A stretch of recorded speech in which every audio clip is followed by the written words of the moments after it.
Bom dia, boa tarde, boa noite. O ano de 2021 é um ano especial para a licenciatura em Educomunicação da ECA USP. Esse ano marca a primeira década do ingresso da primeira turma do curso. E como uma forma de marcar essa efeméride, nós, da base Educom e o LabDecom, o Laboratório de Inovação, Desenvolvimento e Pesquisas em Educomunicação da ECA USP, desenvolvemos um projeto em podcast que busca contar a história do curso a partir das vivências e experiências das pessoas que passaram por ele ao longo desses 10 anos. Em cada episódio, nós teremos duas pessoas representando as alunas e alunos que entraram com eles naquele ano. Para esse primeiro episódio, convidamos pessoas da primeira e da segunda turma para compartilhar as suas experiências nos primeiros passos da licenciatura em Educomunicação. A Isabela Rosa está aqui para representar a turma de 2011 e o Alexandre Moreira, a turma de 2012. Pessoal, muito obrigado por aceitarem nosso convite. Eu sou Henrique Uieda, da base Educom. Entrei na ECA USP em 2016, o 6º ano de existência da licenciatura, e sou o calouro nesse bate-papo entre 4 licenciados. Por sugestão da Isabela, vamos nos descrever fisicamente para que vocês possam ter uma ideia da nossa imagem. Sou um homem de 31 anos, com traços orientais, cabelo longo, barba curta e óculos arredondados. Comigo, apresentando este podcast, o outro idealizador da base Educom, o Adriano. Oi pessoal, eu sou Adriano Leonel. Eu sou professor de ensino fundamental, educomunicador licenciado pela ECA USP e sou pai de um menino que nasceu no ano anterior de eu entrar no curso, lá na segunda turma em 2012. Eu sou um homem branco, sou careca, estou chegando aos meus 30 anos, sou magro e tenho uma barba que começa a apresentar seus 2 ou 3 fios brancos e eu uso um óculos grande de aro preto. Pessoal, é um prazer encontrar vocês para relembrar um pouco da história desse curso.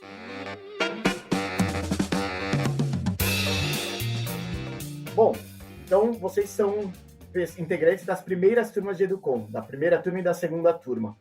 Vamos começar então a saber como, vocês chegaram no curso da licenciatura em Educomunicação. Era um curso novo, tinha acabado de ser lançado, não existiam ainda pessoas formadas. Então, se vocês puderem contar um pouquinho, começar talvez com a Isa, contar um pouquinho de como foi essa decisão, por que escolheu fazer a licenciatura em Educomunicação, quais eram as expectativas e as percepções depois de ter começado o curso. Passo a palavra para a Isa, então. Olá, todo mundo que está nos ouvindo. Começar só agradecendo, pelo convite de participar desse podcast. Estou muito feliz e muito honrada em estar aqui nessa estreia. Para quem está nos ouvindo, eu sou uma mulher negra, de pele clara, e isso também é bem importante para pontuar a minha trajetória durante o curso de Educomunicação. Mas, voltando à sua pergunta, como que eu fui parar na Educom? Eu acho que eu fui parar um pouco pela frustração do jornalismo. Eu fiz 2 anos de jornalismo antes de entrar em Educomunicação, e porque eu queria mudar o mundo, Ainda quero, de certa forma, mas eu entendi que na Educomunicação eu teria um espaço maior para fazer essa transformação. Então, depois de fazer 2 anos de curso de jornalismo, eu entendi que eu não queria trabalhar na redação, eu não queria o deadline, e aí eu fui para a área de educação, que era também um grande interesse meu. E aí eu já sabia da abertura do curso em 2000, e eu já estava de olho lá em 2009, 2010, sabia que abria um curso novo na USP, e quando eu fui fazer o vestibular de novo, eu não tive outra escolha, assim, era Educom. E quase fui para a gestão de políticas públicas, quase fui fazer esse rolê, mas Educom falou mais alto, e era um dos sonhos também, entrar na USP, fazer ECA, e eu fui parar na Educom por esse caminho, assim, acho que tentar trabalhar com comunicação de uma outra perspectiva, uma perspectiva mais libertadora, mais dialógica. Então foi aí que eu entrei pela primeira vez lá na salinha do SMAR, com aquela turma, com mais outros malucos e malucas, em 2011. Foi por aí que começa a minha história com Educomunicação. E esse ano de 2011, esse seu primeiro ano, como que foi? Você conseguiu encontrar essa função social da comunicação que você buscava? Qual foi a primeira impressão que você teve do curso? Nossa, primeira impressão, acho que vocês já devem saber, Acho que é uma história que vocês já devem ter ouvido bastante, mas o primeiro dia do curso foi aquela grande roda que o SMAR fez com os alunos e que e apontando um por um, assim, para saber, tipo, e aí, o que você está fazendo aqui, meu filho? Qual que é a sua expectativa, né? Então, ele já deu ali uma pressão em cima da gente, porque era uma mistura, né, de expectativa dos estudantes com o departamento também, né? Então, foi aquele momento de alinhar ali. Mas eu digo que sim, acho que o meu primeiro ano foi um ano de muita descoberta, de muita parceria. Eu já comecei a estagiar logo no meu primeiro ano, então foi um mundo que se abriu assim para mim e eu era muito animada, gente. Eu era muito engajada no curso, né? Agora eu já sou dinossauro, já estou um pouco afastada, mas tem tanto que, né, antes da gente começar a gravação agora, o Adriano me lembrou que eu fui a primeira RD do curso, eu nem lembrava mais que eu tinha sido a primeira. Então era um ano assim que eu estava engajada, fui do Calc, então foi me estimulando, o curso me estimulava, sabe, a querer mesmo a me envolver em projetos, a pensar em ações de transformação, de projetos bacanas, de comunicação, de educação, de estar na escola.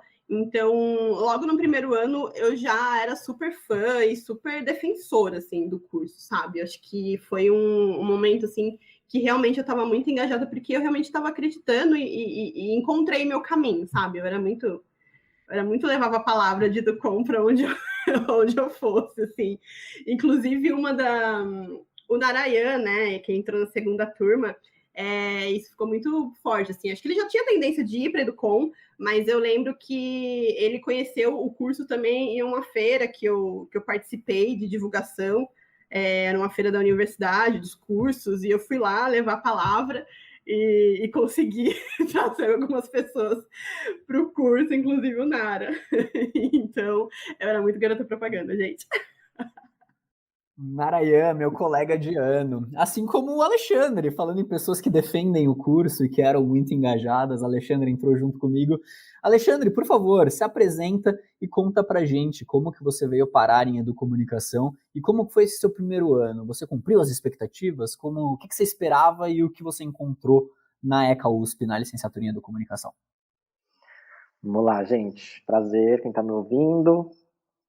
Prazer quem está ouvindo. Meu nome é Alexandre. Sou da segunda turma de Educomunicação.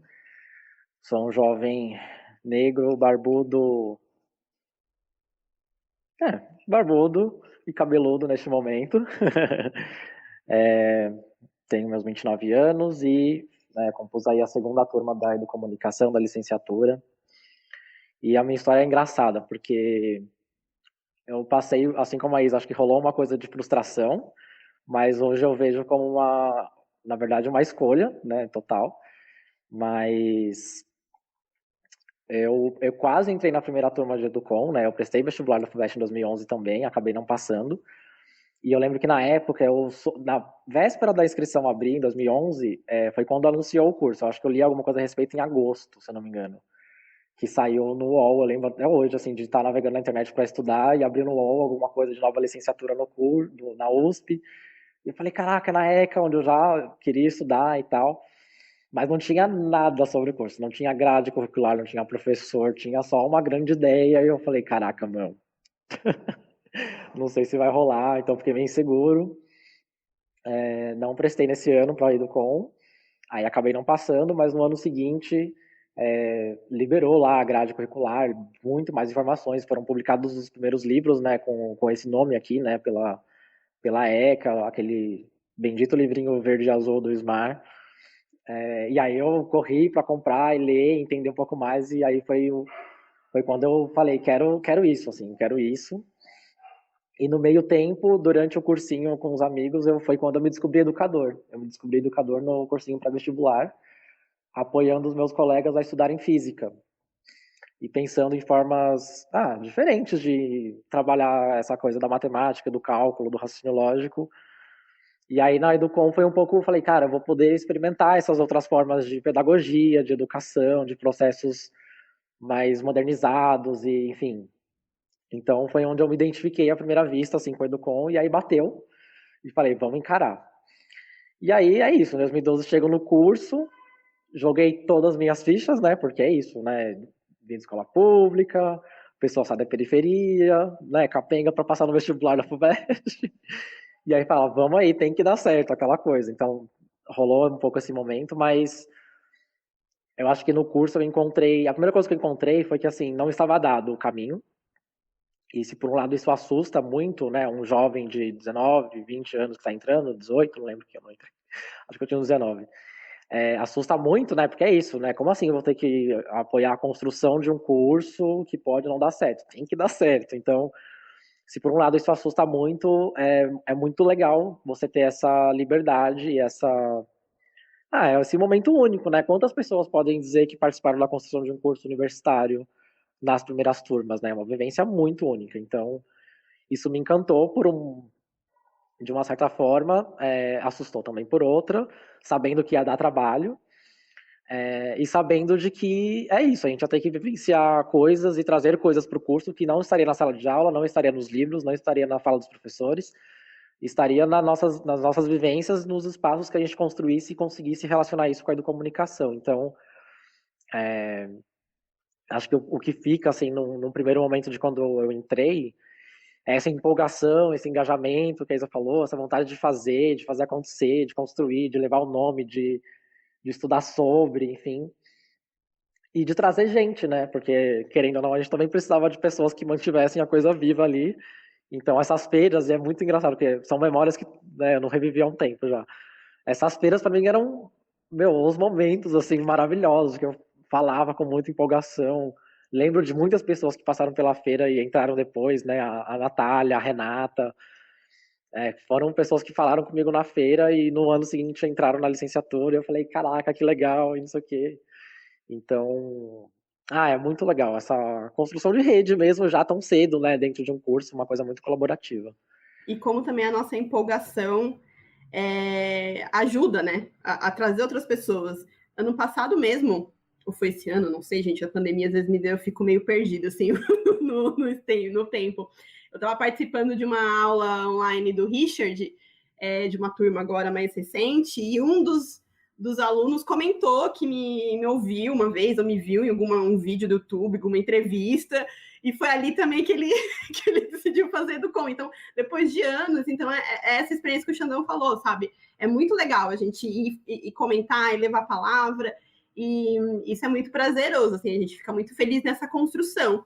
E aí o que o Alexandre falou também é bem importante. No primeiro ano, muita gente desistiu do meu curso, assim, foi uma turma que teve muita desistência, né, muitas matrículas trancadas, porque realmente tinha esse desafio de alinhar a expectativa, sabe, que curso é esse, sabe, que raio de que é isso de educomunicação, né, então tinha muita expectativa e tinha um perfil de pessoas que já tinham feito graduação, né, acho que esse perfil dos alunos, talvez a gente descubra que foi mudando aí ao longo do tempo. Mas o perfil das primeiras turmas, acho também da turma do Xandão, do Adriano, eram de estudantes que já tinham uma segunda graduação. Então, eu encontrava na Educom uma complementação, sabe? Era algo para complementar a sua formação, ou de pedagogia, ou de jornalismo também, né? Então, esse perfil foi mudando. Então, a gente também precisava engajar ainda mais os estudantes que ficavam no curso, né, para fazer essa construção. E eu acho que um dos, podemos falar, talvez um privilégio, assim, também do curso ser novo, é que os professores ouviam muita gente, né, tinha esse diálogo constante, sabe? Então, acho que essa construção em conjunto fez toda a diferença para a nossa formação. E é curioso porque esse sentimento de, né, pensando nisso do perfil de quem entrou, acarretou uma crise existencial, vamos dizer assim, boa parte dos estudantes, de que tinha que ser uma licenciatura ou tinha que ser uma pós-graduação, né? E isso acarretou, pelo menos para mim, né, uma série de inseguranças em muitos momentos, porque é isso, metade da nossa turma, né, de 2012 era já graduada, e a outra metade, né, assim como eu e a Adriana, era a primeira graduação. Então, tinha uma galera que vinha com um repertório já muito embasado, já trabalhava em escola, já era professora há muito tempo, e o perfil que estava ali entrando, né, pela primeira vez numa faculdade, numa universidade. Então, E aí os conflitos e, né, essa coisa, até onde vai a discussão, quanto está embasado essa educomunicação, esse conceito, ou o quanto não está, se faz sentido ser uma licenciatura, se vai abrir espaço numa escola, se isso vai funcionar lá na prática. Porque eles traziam o cotidiano já da escola, né? Do tipo, ó, o que eu enfrento é isso aqui, eu preciso disso. O que o curso faz sentido é levar para tal caminho, mas já também de um lugar consolidado. Então a gente que estava vendo pela primeira vez enxergava outros caminhos. E essa multivisão, né, de perfis tão diferentes e é isso, atraiu pessoas formadas de campos muito diversos, né? Tinha gente, sei lá, história, geografia, ciências sociais, de exatas, de sei lá o quê, enfim, né? Era uma salada lá de galera com outros, com muitas vivências, pessoas do IME, pessoas não sei aonde, então, né? Tudo aquilo, confusão já ali, então, mas acho que isso acabou sendo muito rico para o próprio processo do curso, assim, de consolidação, né? Isso é muito curioso. Eu vou aproveitar aqui antes de passar para vocês. Eu lembro que, principalmente nesses primeiros 2 anos, era algo bastante comum a gente marcar reuniões antes das aulas. E aí, antes das aulas, sentavam, num primeiro momento, eram só alunos discutindo, conversando sobre nossos professores, sobre nossas aulas, sobre aquele curso. E depois de um segundo momento, acho que até como uma forma de conhecimento desse trabalho dos próprios alunos, os professores começaram a sentar nessas rodas também. Então, uma coisa que eu vi algumas, no plural, vezes ao longo dos meus anos de graduação foram ementas sendo mudadas de um ano para outro. E aí eu queria saber se vocês se lembram de algum momento em que essa participação dos estudantes, essas criações quase que naturais de coletivos, de acordo com seus interesses, se vocês participaram de algumas delas, se vocês viram alguma delas dando resultado, ou então se alguma delas contribuiu também para como você enxerga, para como você vê a comunicação hoje. Eu acho que é isso, né? Teve um movimento de que, meu, a gente passou pro vestibular da FUVEST, né, cara? Não é qualquer provinha que você faz assim, né? Então, eu acho que a gente já chega com essa vontade de fazer dar certo. E acho que acima disso, do vestibular, né, e dessa pressão, né, social, tinha essa fé mesmo de acreditar na educomunicação, de ver um potencial ali, de um jeito diferente de fazer e tal. Então, assim, todo mundo que entrou, né, de forma geral, e acabou ficando, né, depois de um semestre ou, né, o primeiro ano, tinha muito essa vontade de fazer acontecer, né, muita vontade de fazer dar certo, assumindo que dava esse trabalho e tal. Mas eu lembro que a gente trocava muito com a primeira turma, né, a turma da Isa, né, Maurício, a Keiko, o Rod Hunter, esqueci o nome do outro lá. A Bé, o JP, todos. JP. E eu lembro da gente, assim, de um ano para o outro, ter vivências muito diferentes, da graduação muito diferentes. Parecia que era, tipo, passou 20 anos, assim. Era um ano só. Então, disciplinas que foram completamente repensadas, enfim, de um ano para o outro. O que eu acho que é um processo muito desafiador para uma estrutura como a Universidade de São Paulo, né? Você ter essa maleabilidade de você ressignificar uma ementa de uma disciplina por conta do que estava acontecendo ali no processo e de ouvir e tal. E se por um lado às vezes não era possível fazer isso dentro das próprias disciplinas, eu acho que quando a nossa turma segunda entra e começa essa discussão das imersões, eu acho que aí teve uma sacada que é entender que talvez não só a educomunicação, mas de forma geral qualquer curso de ensino superior não é suficiente por si só por natureza.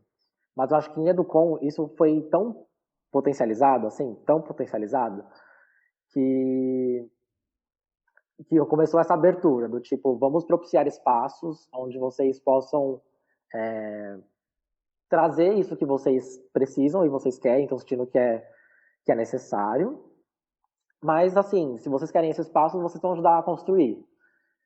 Então, eu lembro muito desse movimento também dos professores não darem como, tá aqui o caminho das pedras. Tipo, vocês querem, vocês comecem a participar e fazer isso acontecer.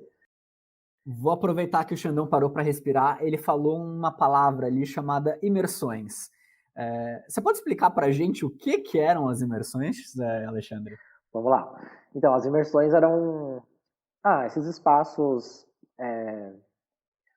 extracurriculares, né? de troca e de, enfim, aprendizagem entre os estudantes, conduzido pelos estudantes da licenciatura ou convidados externos, para potencializar eventuais ações ou práticas que a gente sentia necessidade durante a nossa formação. Então, por exemplo, a linguagem fotográfica era algo que encantava boa parte da galera, tinha um interesse ali, então tinha um fotógrafo na primeira turma, né, Maurício, e ele falou, acho que eu consigo desenhar aqui uma oficina que trabalha a linguagem fotográfica numa perspectiva comunicativa que pode ser potencializadora do que vocês estão querendo. Então, ele ali desenhava uma proposta de imersão, né, uma série de oficinas, por exemplo, e isso entrava com uma atividade paralela, né, das disciplinas para, enfim, complementar ali nossa formação. E aí isso acabou, eu acho que existe até hoje esse espaço das imersões, pelo que eu soube. E aí isso é legal de duas formas, né? Uma é essa possibilidade de troca entre os estudantes, mas de uma forma mais estruturada, não só informalmente, como acontece em outros espaços da universidade. E um pouco que isso faz parte da nossa formação mesmo, assim, está dado de que você vai participar de alguma imersão, tipo, ou dar uma imersão, né? Então, esse espaço de protagonismo mesmo nosso, dos estudantes, de forma geral, era muito legal, assim, porque não é um espaço comum de você ver, né, sendo oferecido e apoiado pelos professores, e com essa liberdade de não ter nenhum professor ali durante a oficina, então era um espaço mais aberto, mais tranquilo, mais seguro para os estudantes trocarem entre eles e refletirem como isso impacta ou não nas disciplinas, como isso dialoga ou não dialoga com o que a gente estava vendo. Foi uma vivência muito legal, assim, muito legal mesmo. E as próprias imersões também, como o Tino comentou, foram se transformando e foram evoluindo durante, né, a cada semestre, assim. Eu lembro que o primeiro ano, a gente sofreu muito uma pressão também no departamento por se engajar em projetos, né? Então, a imersão era bastante cobrada da gente, sabe? Da gente ir para as imersões, participar dos projetos e tudo mais.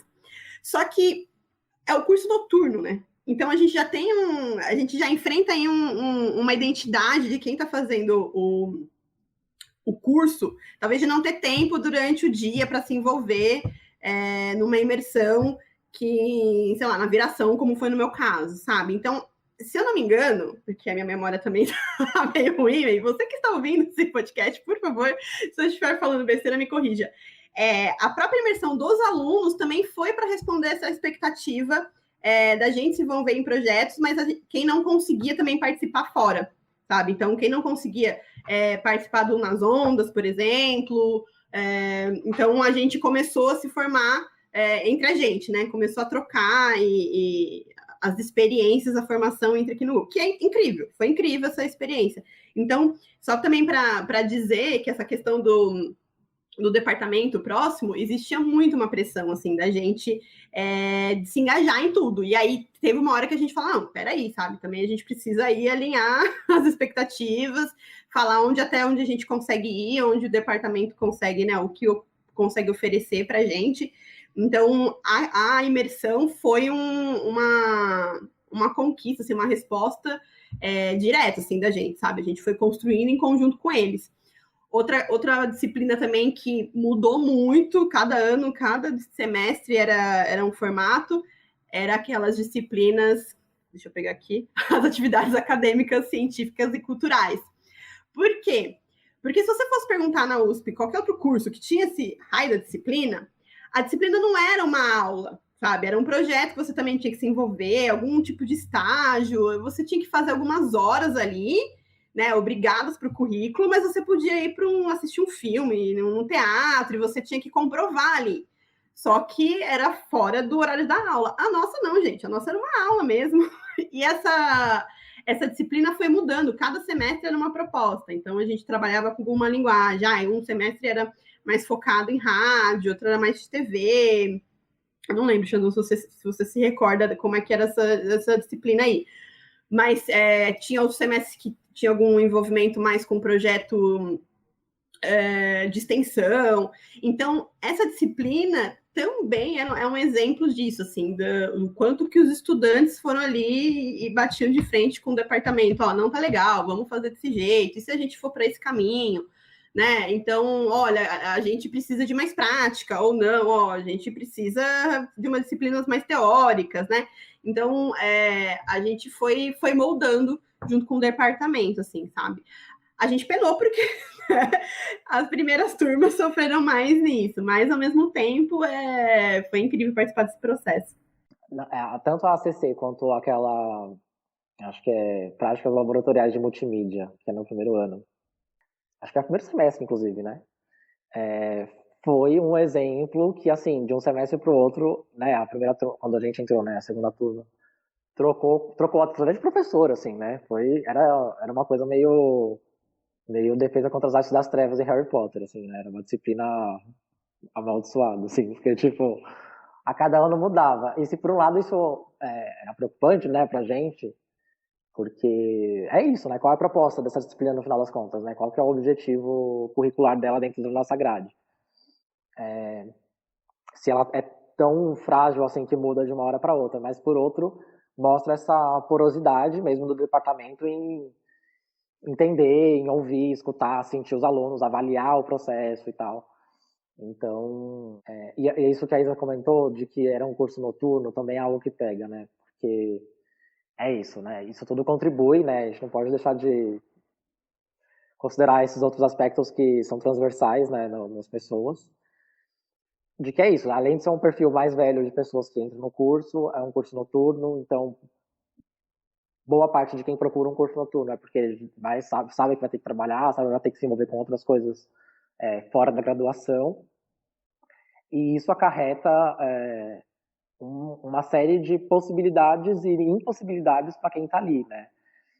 E se era um momento de muito apoio, de construção ali, né, colaborativa entre estudantes, professores e departamento, era algo que era um constante jogo de negociação e conflitos, assim, né? E conflito tá ali, né, ao fazer da educomunicação, né? Há muito conflito, e ali houve muito conflito de formas de ver, de ritmos, de possibilidades de encaixar ou não encaixar, mas eu sempre senti muita abertura legítima, claro que, né, impostas por desafios, às vezes, burocráticos, desafios, enfim, né, estruturais de uma universidade como a USP, mas, acima de qualquer coisa, uma boa vontade em escutar. Inclusive, esses espaços da ACC, eu lembro que no nosso ano, em alguns semestres, assim, era roda de conversa, era trocar ideia, era refletir sobre o nosso processo, fazer uma metacognição do que estava acontecendo mesmo, né, o que é esse curso, o que estamos fazendo nessa disciplina, o que é esse espaço,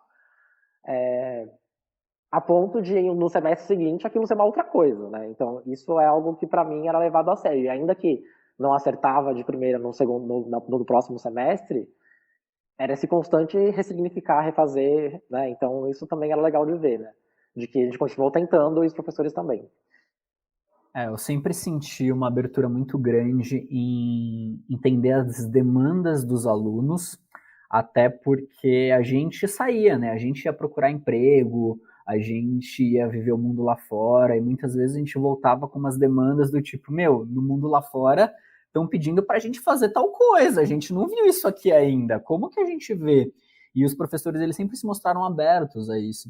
E aí tem uma coisa que eu adoro essa história. Um desses professores que passou um ano de práticas laboratoriais com a gente, na minha turma, na turma do Xandão, ele falou um negócio que para mim marcou demais. Que ele falou, gente, é o seguinte, vocês estão num curso novo, vocês estão no segundo ano de um curso. Então, vocês têm um ponto negativo, que é ninguém sabe o que vocês fazem.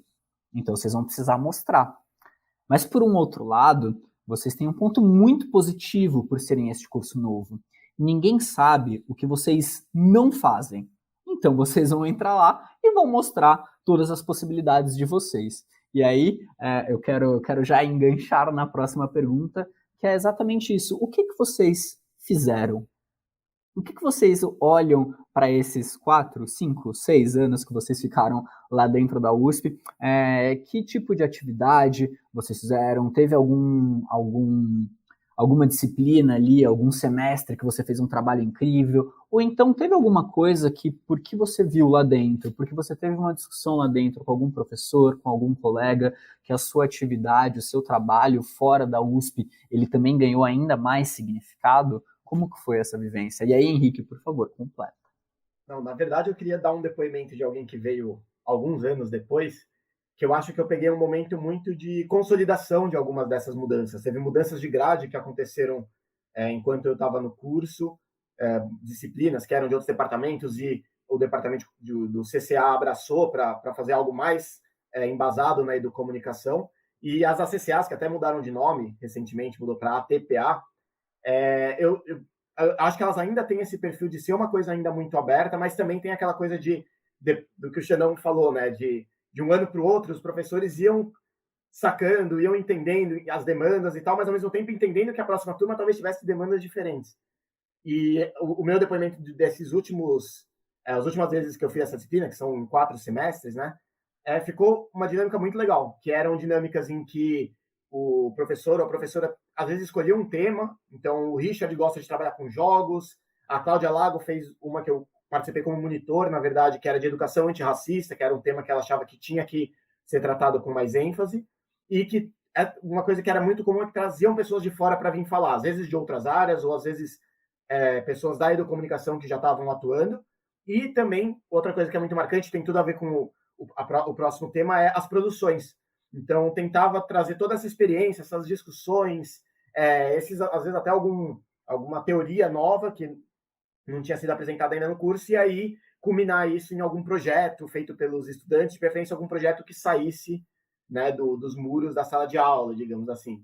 E aí, então, reforçando, né, o que foi interessante, que realizações foram feitas em termos de projetos, de coletivos, né, que é uma característica muito grande das turmas de Educom, se organizarem coletivos. Então, deixar a palavra, não sei se a Isa quer começar falando agora.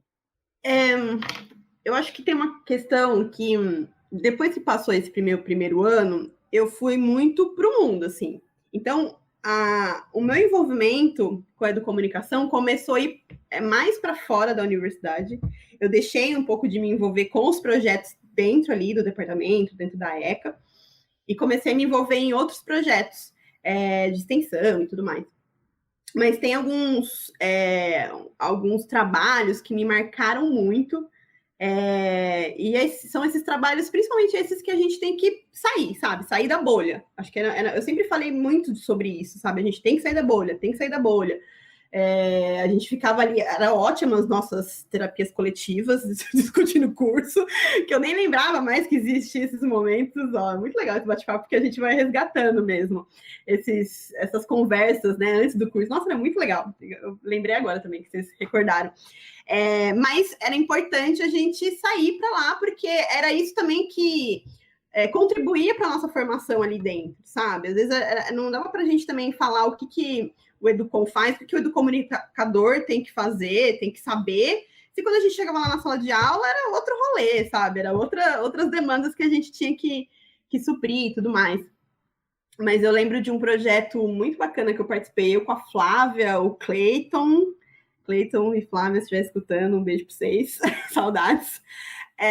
Que era um projeto que a gente fez sobre um documentário sobre sarau que acontecia na periferia, no bairro de Perus, que era o sarau do Quilombaque, e era um trampo, né, gente, porque sair lá da Zona Sul, né, ou da Zona Oeste, para ir lá para Perus, atravessar a cidade, a formação já começa aí, sabe, que é você pegar o trem lotado, sabe? Eu não lembro qual que é a linha mais, não sei se é a linha Esmeralda, talvez, que é a pior de todas, aquela, ou outra linha, enfim, mas pegar a CPTM em São Paulo, então você já começa a sair da bolha aí, você já começa a ver outras realidades, sabe? E esse espaço de você ampliar as vozes, né? As vozes da periferia, né? A gente trabalha com essa questão, muitas vezes as pessoas falam de dar a voz, mas a gente não dá nada, né? As pessoas têm as vozes delas e a gente, enquanto comunicadores, a gente tem esse papel de ampliar, eu penso amplificar, né, essas vozes, eu penso muito nisso, assim, da gente amplificar essas vozes que não são escutadas. Então, esse foi um trabalho que me marcou muito, assim, teve um envolvimento bem grande nesse projeto. No fim, por conta de outros projetos, eu não levei para frente. Eu lembro que o Paulo Teles, na época, ele que estava coordenando esse projeto, assim, uma disciplina que a gente estava fazendo, não lembro do nome da disciplina mais, mas o Paulo sempre falava, mas vocês têm que seguir com esse projeto, vocês têm que continuar, mandar para edital, né, fazer uma série, porque no caso a gente só fez mesmo do Sarau de Perus. E acabou que não foi para frente porque a vida não deu, assim, né? Infelizmente não rolou. Mas isso foi algo que marcou muito. Outro projeto que eu me envolvi, que vários alunos de Educom também se envolveram, foi no laboratório ali do CAP, com a Cristina Rizzi, né, que era uma disciplina de arte e educação, que era muito legal, que era um projeto também de extensão, que alunos da comunidade, né, em volta, não da comunidade em volta, né, mas muitos alunos que eram filhos de funcionários, né, enfim, eles conseguiam participar uma vez por semana desse espaço, e era um espaço de experimentação muito legal. Então, foi um momento que também a gente conseguiu trabalhar com uma educomunicação mais lúdica, mais artística. Eu não sei se vocês chegaram a fazer essa disciplina. O Maurício era um dos monitores também, por conta do mestrado. Então, foi uma disciplina que me marcou muito. A gente saiu ali do nosso departamento, foi para o departamento de artes e fazer essa intersecção, assim. Então, mas fora isso, acho que tem os projetos que mais me marcaram, que aí foi da minha vida mais profissional, digamos assim, que é nas ondas do rádio.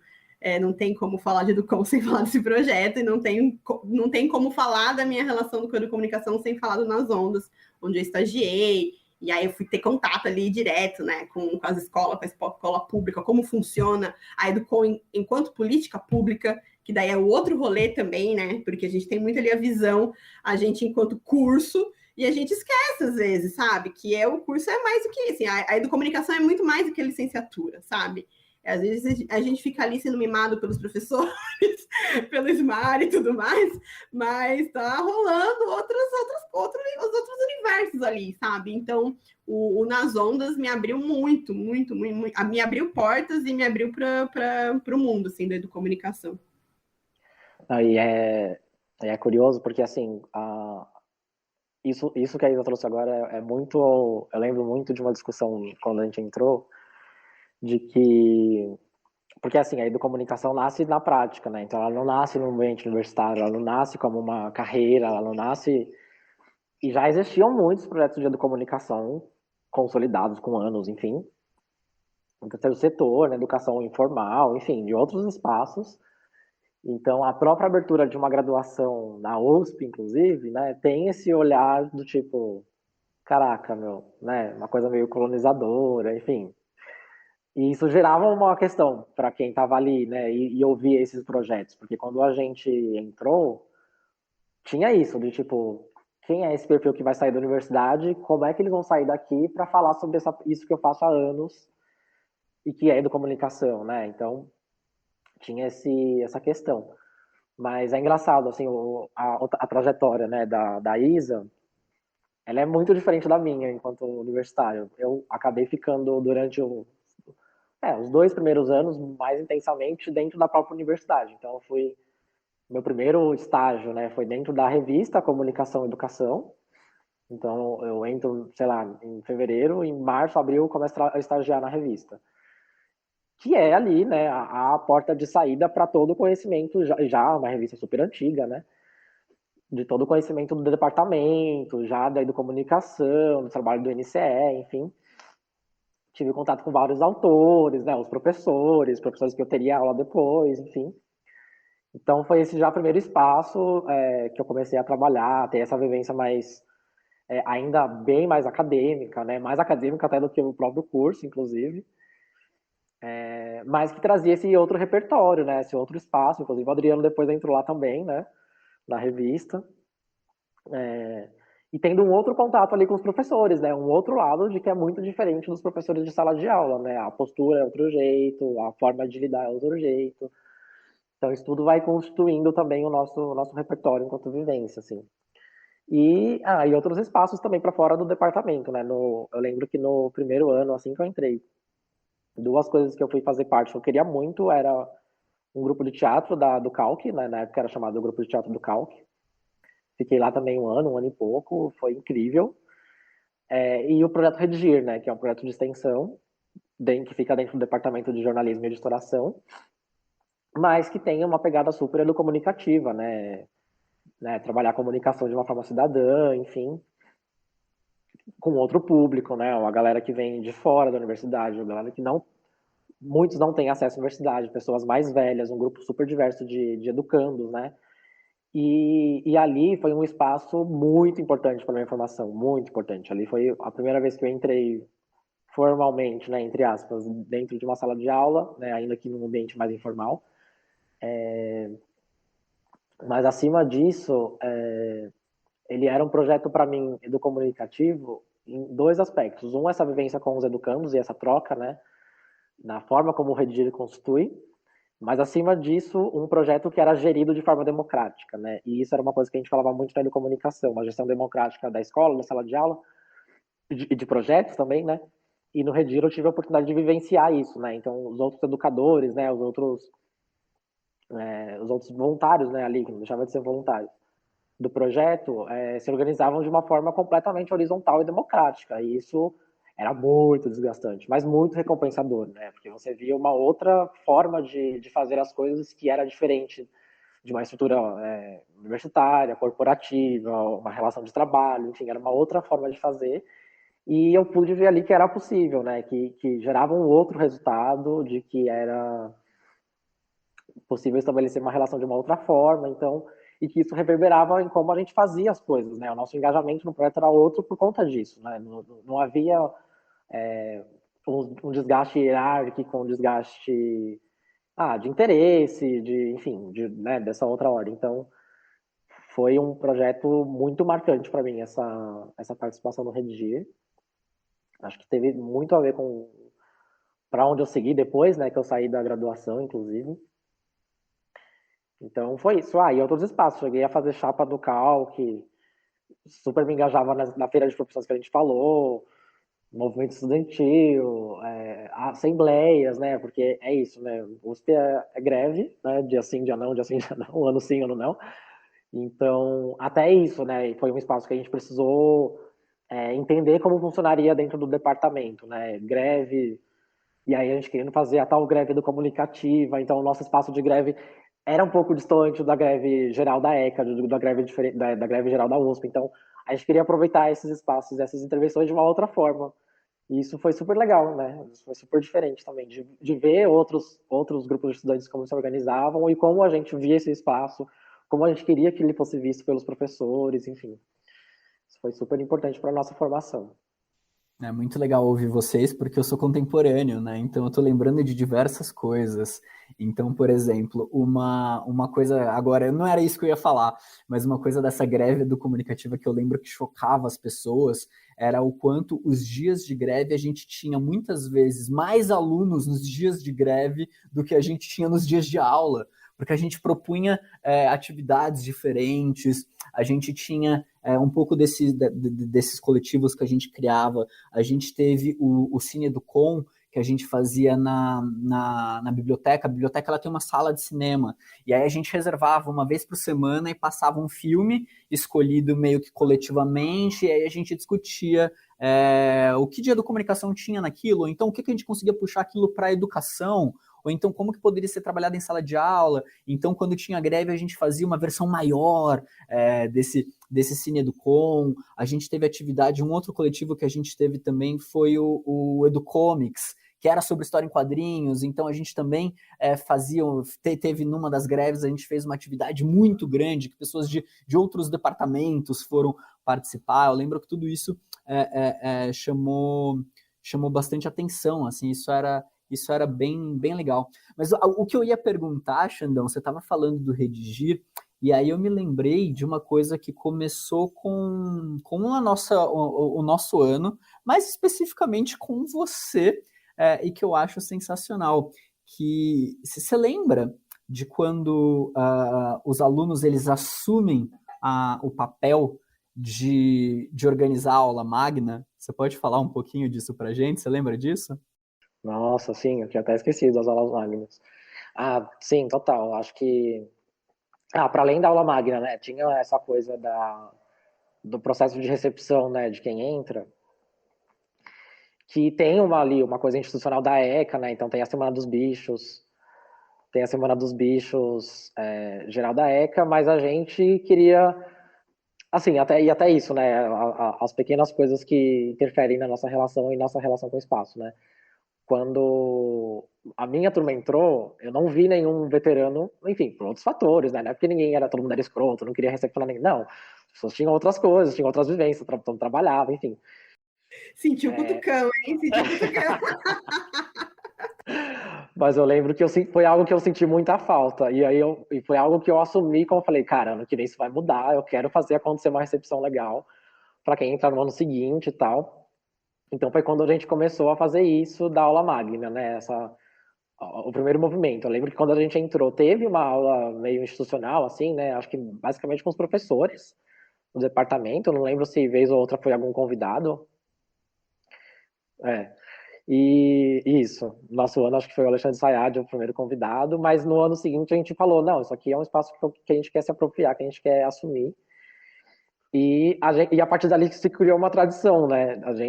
Dos estudantes se organizarem para organizar essa recepção, organizar a aula magna, escolher qual era o convidado, produzir a cobertura, né? Porque aí também começou de aproveitar esse espaço para fazer uma vivência prática, de quem estava nos anos seguintes conseguir filmar, conseguir fazer uma edição, uma cobertura, produzir a divulgação, enfim. Então, acabou sendo um legado, né, que as primeiras turmas deixaram, e para mim super legal, assim, super legítimo de convidar essas pessoas a organizar esse evento e propiciar essa troca. Num dos anos a gente trouxe o Ratier, né, que foi um dos fundadores do Redir, inclusive, junto com o Leonardo Sakamoto.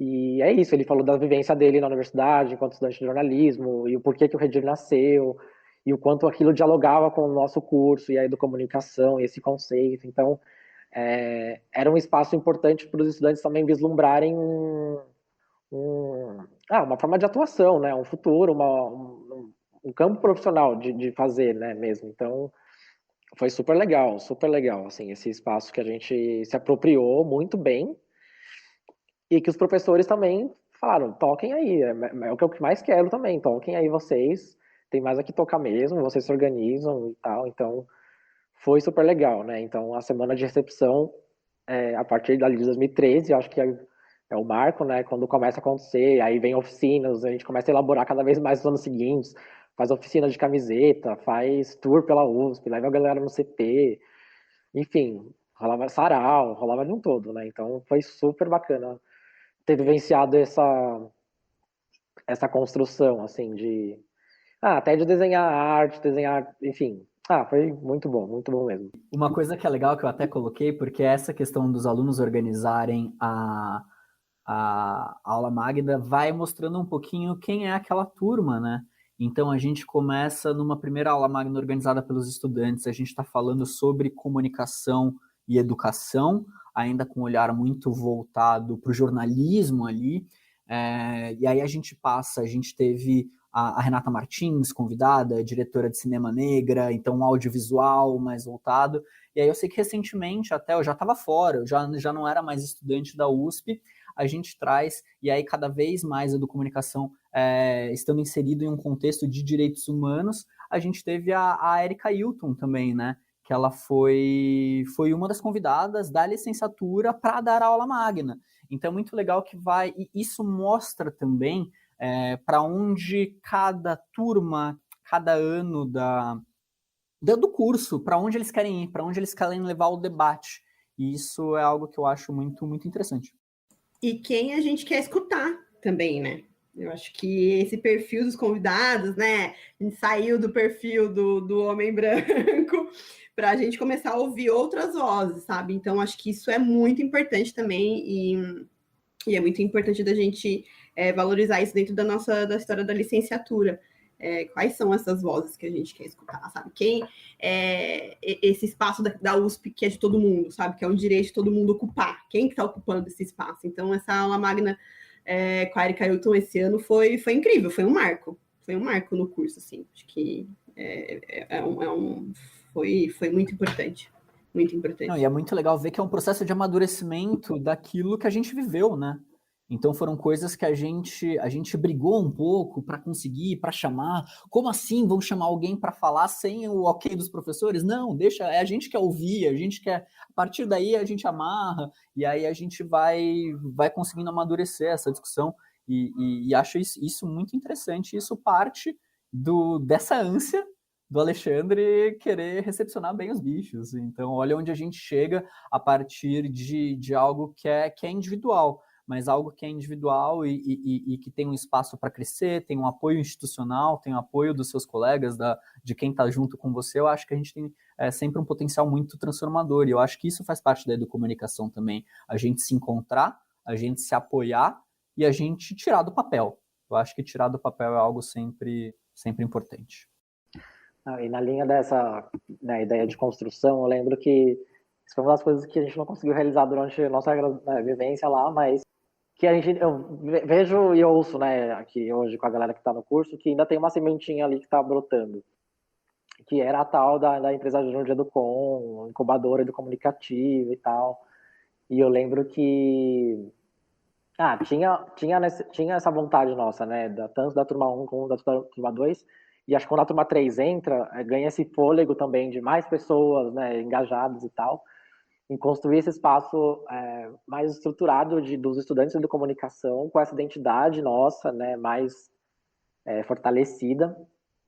Então, por mais que a gente não tenha, ainda não exista, né, formalmente esse espaço, eu acho que ele germinou de alguma forma nesses outros espaços que a gente foi construindo ao longo desses anos, né? Então, essa coisa da recepção, as imersões, né? Então, acho que daqui a um tempo, talvez o processo final, vamos dizer, né, ou um pouco mais amadurecido disso tudo, seja reorganizar isso, estruturar isso como talvez uma entidade, né, o que a gente chama de entidade dentro da ECA, né, estruturada e tal, mas que também espero, né, que se isso acontecer, seja talvez uma outra forma, né, que não como as empresas júniores costumam funcionar dentro desse espaço universitário, que ele consiga ser o colaborativo, educomunicativo, né, enfim,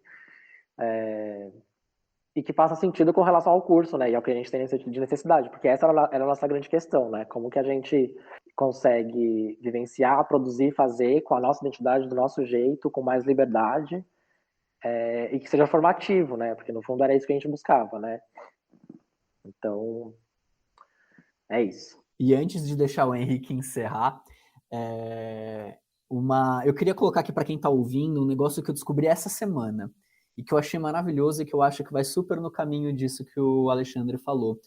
A turma do primeiro ano da licenciatura em Educomunicação, eles estão com um projeto que chama EITA, que é um cursinho pré-vestibular, que é algo incrível. É algo incrível. Eles estão no primeiro ano da licenciatura em Educomunicação e eu fui convidado numa das disciplinas e quando eles me contaram ali um pouco por cima, o que eu pude falar para eles foi que isso era talvez a coisa mais legal que eu tinha visto acontecer durante todo o tempo que eu estive na USP. Na USP, não na ECA, não na licenciatura, e tudo isso surge em um contexto de pandemia, com alunos que nunca se encontraram presencialmente, e eles conseguiram estabelecer ali um cursinho, eu não sei direito como chamar, isso é algo que eu acho que quem está ouvindo, por favor, pesquisem, porque isso é algo que eu acho que tem um potencial gigantesco, assim, algo de aquecer o coração e de transbordar os olhos, assim, de tão bonito que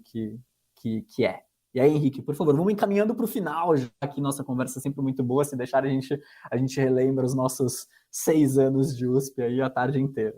Sim, exatamente, encaminhar para o final, e o final que talvez seja o final da graduação foi o TCC, né, que é o momento em que a gente olha para essa formação, faz escolhas em relação a temas de interesse, em relação a até abordagens que a gente queira fazer, e faz uma produção acadêmica, né, que, querendo ou não, na universidade, especialmente na universidade pública, é uma das produções valorizadas, assim. E aí queria saber de vocês, conta um pouquinho qual o tema, como vocês chegaram no tema do TCC, como isso eventualmente contribuiu ou repercutiu para onde vocês estão hoje, e mesmo que talvez não tenha relação com o TCC, conta um pouquinho de onde vocês estão hoje, que é sempre legal ouvir as pessoas formadas, que caminho elas seguiram. E aí, já caminhando para o encerramento. TCC foi um parto. O TCC foi muito difícil, assim, porque, nossa, gente, foi uma fase muito difícil mesmo, não sei como é que foi pro Xandão, mas acho que a gente, durante o curso, a gente teve muita experiência, a gente passou por muitos processos formativos, então decidir qual caminho que a gente ia seguir no último trabalho, foi muito difícil decidir, sabe? E aí eu lembro que uma das conversas com o Luiz, o filho do Ismar, eu comentei para ele que eu já estava dando aula, né? Que eu já era professora de educomunicação em uma escola particular, né? Então, porque na escola particular já tinha essa abertura, né? Para o educomunicador, mais do que na escola pública hoje, né? E aí ele falou, não, mas o seu TCC tá aí, sabe? Tipo, você já tá no trabalho, fala sobre isso, né?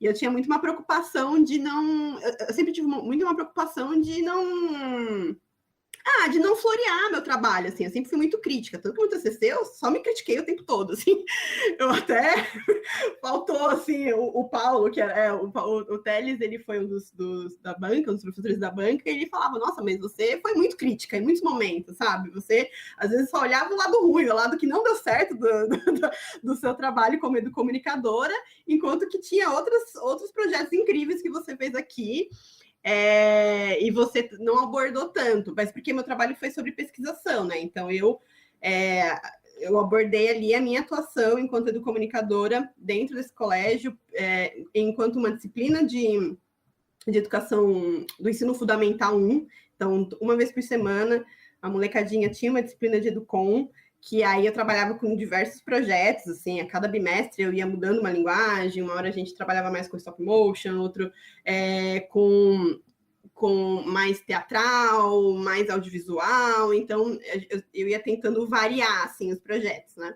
Foi muito assim, gente, vamos no feeling, porque era muito difícil, né? Em muitos momentos eu estava ali, ainda que a gente tivesse essa rede de apoio entre os alunos, era cortando o mato ali da trilha, gente. Era eu ali, a Isabela, com o facão total, errando muito, acertando em alguns momentos.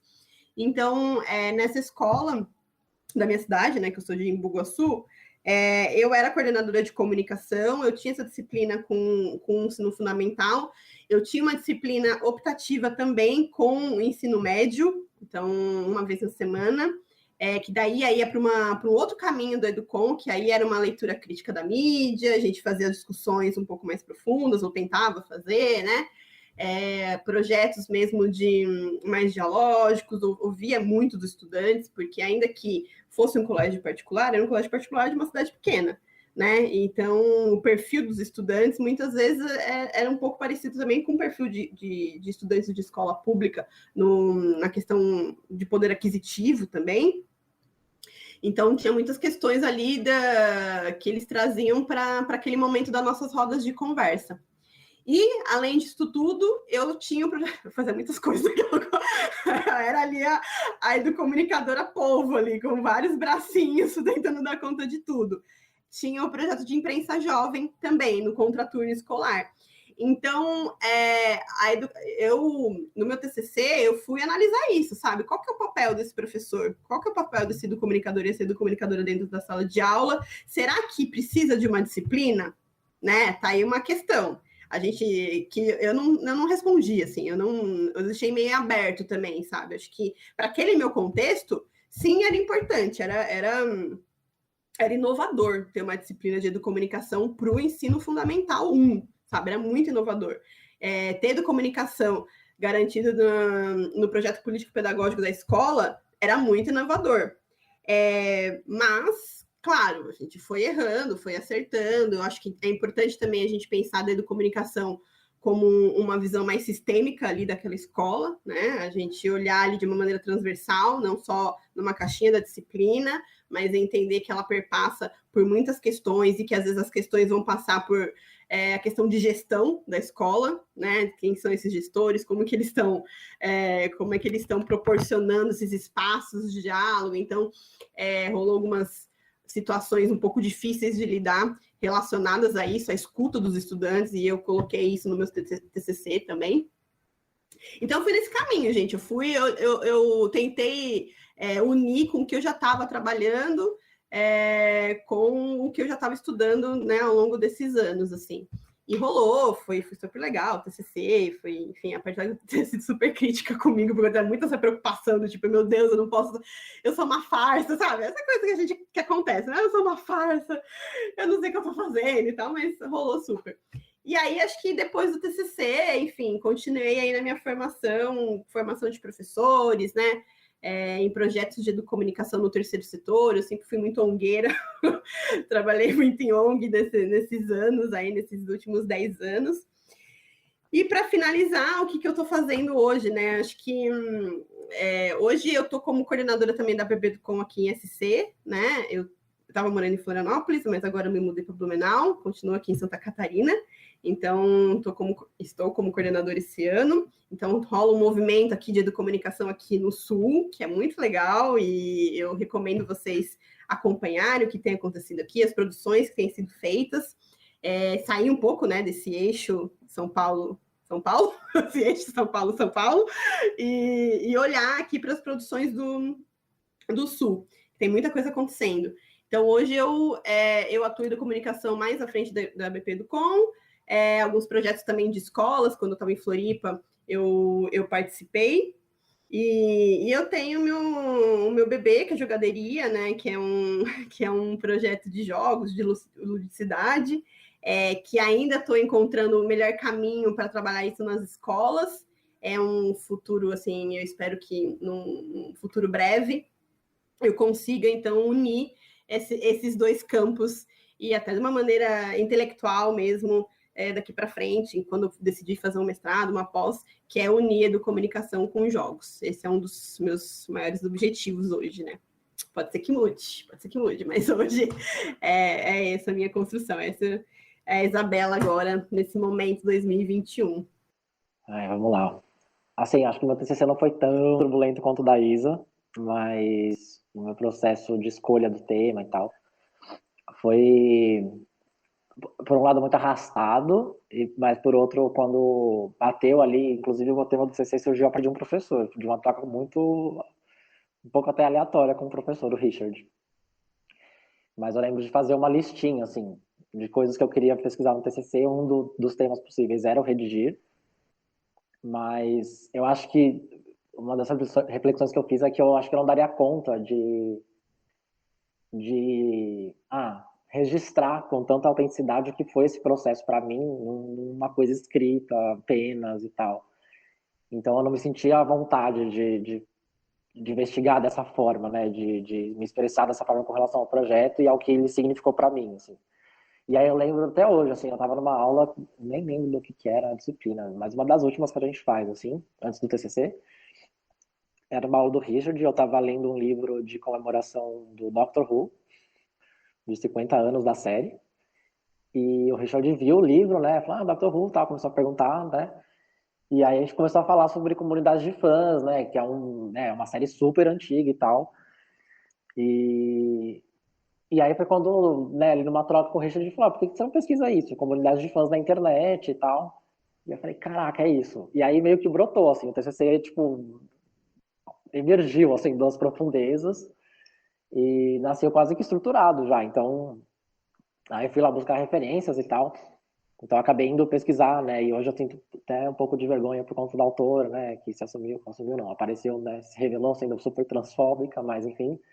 Eu fui investigar comunidades de fãs na internet, né, e o potencial de aprendizagem nesse ambiente informal, na comunidade de fãs de Harry Potter, que foi algo que eu vivenciei minha vida, né, que, né, dentre outras coisas, tive um site durante muitos anos, né, que nasceu com essa ideia de fansite, né, de Harry Potter em 2009.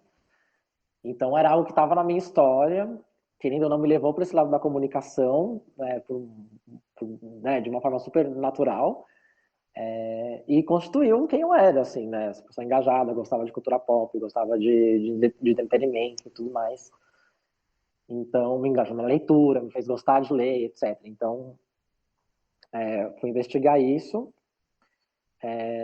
O TCC eu faço quando eu já começo a trabalhar, já não mais como estágio. Então, eu já saí do estágio que eu estava, que era no Sebrae, que eu trabalhava com educação à distância. E já estava no terceiro setor, né? Também tive ainda estou um pouco na minha fase, dessa fase ongueira. Mas eu já trabalhava com formação de professores, né, na época, com formação de professores na área de educação inclusiva. Mas meu TCC tem um pouco, nesse momento, esse desconexo com o que eu estava fazendo diretamente. Mas é muito curioso porque hoje eu começo a revisitar coisas do meu TCC, porque, né, depois de uns 4 anos, 4 anos e pouco nesse instituto, né, trabalhando com formação de educadores na área de educação inclusiva, eu passei a trabalhar a partir do ano passado com educação digital, a formação de professores também, né, mais no ambiente de educação digital, no Itaú Social, e cada vez mais tentando pensar essas outras formas de se fazer essa educação digital de uma forma mais multissensorial, mais inclusiva, mais diversa, hipertextual, hiperconectada, enfim, e é isso, entendendo como ela pode ser dialógica e educomunicativa a partir das vivências das pessoas previamente com esse espaço ou com esse não espaço, né? Então, como é que essa relação com o digital se dá com os professores, com relação aos estudantes, enfim. Então, e aí eu começo a rever coisas que eu vi no meu TCC com um outro olhar hoje, mas de uma forma ainda muito carinhosa, né? Apesar da transfóbica, da J.K. Rowling, mas com muito carinho ainda, porque foi algo que eu lembro de me empolgar muito para fazer, assim, de estudar, porque, querendo ou não, esse processo foi um pouco me estudar também, sabe? E foi muito curioso, tá? Nesse movimento de olhar para mim, foi quase terapêutico até, de entender a minha trajetória, sabe? Então, foi muito legal. Eu queria só comentar, ouvindo a fala de vocês, primeiro, reforçar para as pessoas irem atrás do pessoal lá de Floripa. Eu tive o prazer de conhecer algumas pessoas lá. O Rafael Gué, inclusive, fez parte da minha banca de TCC. Eu apresentei o TCC, ele foi um dos avaliadores. Foi muito legal essa troca. E compartilhar com o Xandão e com quem mais estiver ouvindo e tiver interesse. A Elisa Tobias, que é uma colega minha do meu ano, né, que entrou em 2016, ela fez o TCC dela em cima do Redigir. E aí eu já tive a oportunidade de conversar com ela sobre isso. E, assim, é muito legal a análise que ela faz, é muito bonita, super profunda e chega na conclusão, né? Óbvio que estou falando de forma bem geral, mas que o Xandão já tinha comentado, de que o processo do redigir é algo realmente educomunicativo, assim. Então, uma recomendação para quem estiver nos ouvindo aí. Pessoal, eu queria aproveitar esse último momento para agradecer imensamente esse encontro. É um prazer revê-la, Isa. Você sempre foi uma inspiração para a gente que entrou depois. É um prazer revê-la, Alexandre. Você sabe que se eu estou formado hoje é porque eu tinha você ali do meu lado como inspiração e como amigo também para segurar todas as vezes que eu precisei ser segurado. Então é um prazer e um privilégio reencontrá-los, conversar, enxergar um pouquinho mais de onde vocês estão. Então, quero agradecer do fundo do meu coração, agradecer ao Henrique, que é um grande parceiro de Base Educom, é um grande parceiro em tentar conectar essas redes de educomunicadores, querer mostrar um pouco o que a gente anda fazendo, onde que a gente está caminhando, porque já diria o poeta que o caminho a gente faz caminhando, né? Então é muito bom saber onde as pessoas estão e o que cada uma delas está fazendo. Então, pessoal, muito obrigado. Obrigada, gente, pelo convite. Vai, Educom. Prazer, gente. Obrigadão. Sempre à disposição aí para falar, para trocar, para construir.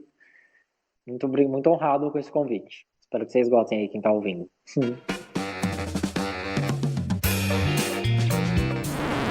A gente já tinha parado a gravação aqui, eu dei tchau, a Isa deu tchau, o Alexandre deu tchau, o Henrique esqueceu, mas tá tudo bem, mas eu pedi para ligar a gravação de novo porque eu quero fazer uma pergunta aqui pro Alexandre, que é o grande autor da frase Educom é amor. Xandão, da onde vem Educom é amor e como isso se transforma em Educom é amor e luta? Me conta, cara. Eu não lembrava disso. Então, mas você sabe que tem uma origem freiriana, né? O Paulo Freire fala muito dessa questão de que para a gente estabelecer um processo legítimo de diálogo, né, tem essa coisa de se envolver mesmo, né, sentimentalmente até falando, no processo e entender essa coisa da transformação dos educandos, né. E eu lembro de ler isso em algum texto, eu não vou lembrar agora qual era o livro ou qual era o texto, mas que tinha um pouco essa frase, assim, de que o processo educativo é um processo de envolvimento, de carinho e até de amor, né? Podia ser entendido dessa forma. E aí eu lembro que a gente soltou um pouco, eu não lembro em que contexto surgiu esse lema de que Educom era amor mesmo, porque e aí isso podia ser aplicado de várias formas, né? De que, tipo, só por amor para aguentar um curso novo, só por amor aguentar esse processo todo, esse desgaste, essa vontade. Então, tem que ter muito amor envolvido mesmo para continuar. E aí acho que isso em alguma das greves foi se construindo ali nesse espaço de troca, de resistência, de luta, né, pelas questões estudantis, enfim, de que só o amor também não bastava, era necessário ter luta, né? Então, de que se por um lado é importante ter esse amor para se engajar, tem que ter também esse lado da luta para conseguir conquistar algumas coisas, né? Então, esse equilíbrio, talvez, entre amor e luta. E que isso ficou como lema, né, do curso. Sim, virou, estampou camiseta e é o lema oficial da Educom. Amor e luta. É o nome do grupo de todos os estudantes do curso, até hoje lá, né? Educom Amor e Luta. E, viu, eu não atrasei em vão, não esqueci em vão de ter me despedido. Então, bom, gente, agradecer. Muito obrigado por terem aceitado o nosso convite. E é isso. Educom é Amor e Luta. E chegamos ao fim do primeiro episódio do podcast de 10 anos do curso de Licenciatura em Educomunicação da ECA USP. Lembrando que essa é uma produção da Base Educom em parceria com o Labidecom. Para acompanhar os próximos episódios deste podcast e conhecer outras iniciativas de educomunicação, acesse os sites baseeducom.com.br e labidecom.eca.usp.br. Nos vemos no próximo episódio, quando conversaremos com pessoas da terceira e quarta turmas de Educom. Até lá!